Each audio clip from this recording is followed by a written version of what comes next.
Hello, this is Patty. This is part 2. So this is a 3-part series. These are common irrational beliefs that I'll see in chronic dieting, or I'll see in weight management.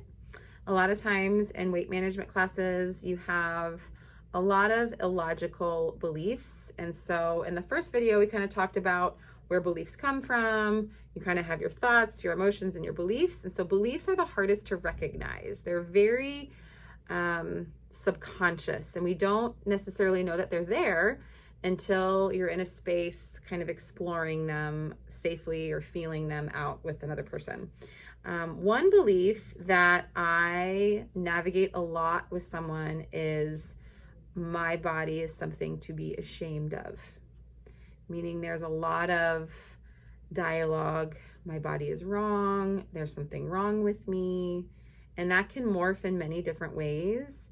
Yesterday, I had someone that truly believed that something was wrong with them because the way they experience food or the way that they experience their body, that comes from a lot of conversation in society. They think their body is wrong, or it's not good enough, or it needs to change. And that's actually a really common belief in society, in diet culture, that your body has to look a certain way. And so I live in the United States, and there is I guess a culture norm that there's a Eurocentric thin ideal that you need to be, and that's measured medically, that's measured aesthetically. So there's a lot of different ways that we can measure it. But what the belief is if I'm not that way, my body is something to be ashamed of. And this can also come from trauma. This can come from a lot of different things that may have happened to you that are really sensitive and hard.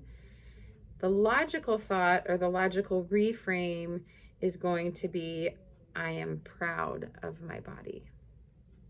Now that can feel like sludge coming out, and you can say it, but you're like, well, I don't believe that.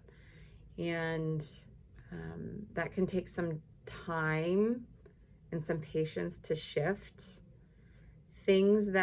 Action steps that you can do that can work towards that or navigate towards that is being kind and saying kind things.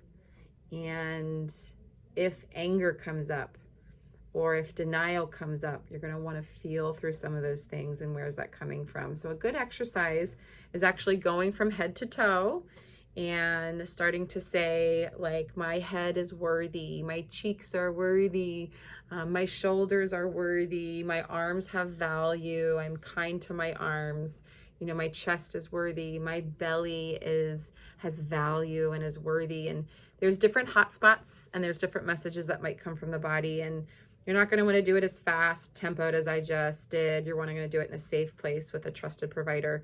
But starting to recognize, where are the hot spots where I am carrying some shame, and do this slowly. I've said this a couple times, compassionately, and in a safe place where you can identify somatically, where are you carrying some of the shame if the belief that I can be proud of my body feels hard. Let me know how this goes in the comments if you've tried it, and I hope this was helpful.